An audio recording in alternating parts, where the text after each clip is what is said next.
Hello, this is Victor at Mercedes.com. This video is for Italo in Florida. And this is the ASR throttle body from 6-cylinder Mercedes. So what we have here is this is the unit that I got, Italo. So this is the one that you sent me. Now I tried to clean it, and once I cleaned it, basically I saw too many things I don't like, so I decided not to do this one. I decided to go with the core. Now the biggest problems I have here is this etching. This is supposed to be a smooth surface.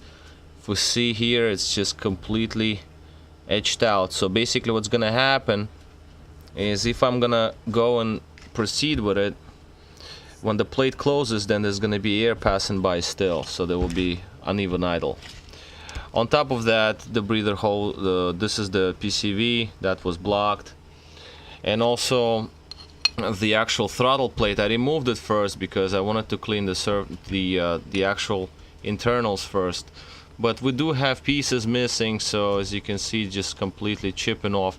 This is supposed to be very nice and smooth because this is your main air intake. As you can see, another piece is chipped off here. So this is one of the worst units I've seen, actually. My prediction is that at some point this unit was just sitting in the car with the open hood, and the water was just going in and it basically destroyed the unit. I haven't seen any units that would have missing pieces like this. This is like completely etched out metal, which is it takes a while, and it's not something that you see every day. So what I did here is this. I had the core. I took some parts of your unit to build basically one out of two. I got the coil, I got the gears, I got the case, the cover on this side and cover on this side. You also had missing return spring, a little wheel over here that I put onto the unit that I'm going to show you next. The wires were completely disintegrated. I don't know if I can show you here. These are your cables here.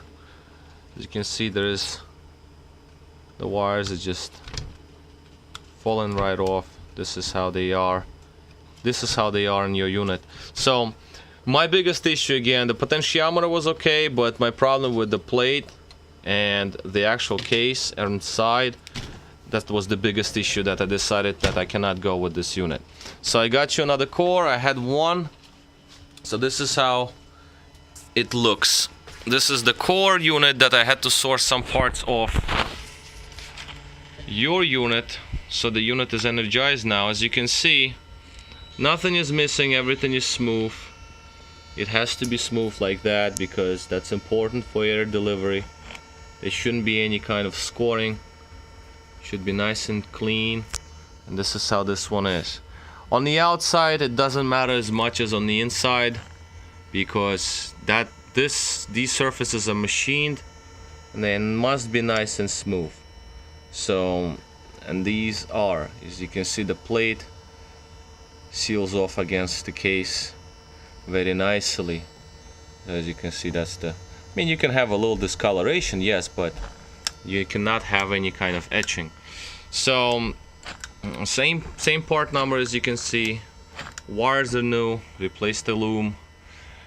Coil is being tested for hours. It works fine. It works very nice and smooth. I have a return spring wheel here, a little point for the return spring. This is also important. You must have return spring. If yours were missing, if your return spring was missing, it has to be put back on. You have to have it. If you don't have it, you might have ASR light when you let go of the gas pedal, because throttle does not return back to idle fast enough, and that's going to give false reading to the computer, and it will trigger ASR light. This is the underside of the unit. As you can see, this is how they're supposed to be. Nice and clean. Again, the surfaces where air passes are flawless. As you can see, nice and smooth. So that's the reason why I had to go with the core. I very rarely go through cores because I like to work on original units, but that unit was unfortunately way too bad. As you can see how shiny and machined the surface is comparing to your unit that's all edged out. Some dirt here and there, I mean, that's obviously going to be present. I mean, these are older units, but this is basically how it looks. That's what you're going to receive. So I might run it with a little cleaner once more, but this is obviously a much better unit than what you had sent me. The gasket, this is the one that came from your unit. It's still in one piece. It's actually pretty nice, so I'm going to attach it. It's not broken or anything, so I'm going to attach it to this unit with some zip ties so it sits together with the unit, so you will have pretty much ready to go throttle. So, and this is basically how it works. Unfortunately, I do not have my computer hooked up at the moment, so I'm just gonna resort to just showing the physical operation. And this is how basically it works. This is electronic mode. As you can see, when you plug it to your vehicle, put on the ignition, not starting the engine, you should be able to move the lever up and down. Under condition, if you're going to press the gas pedal a little bit, you have to prop the gas pedal. If you won't do that, then it's going to go into limp mode. I have it made with a little micro switch here, as you can see.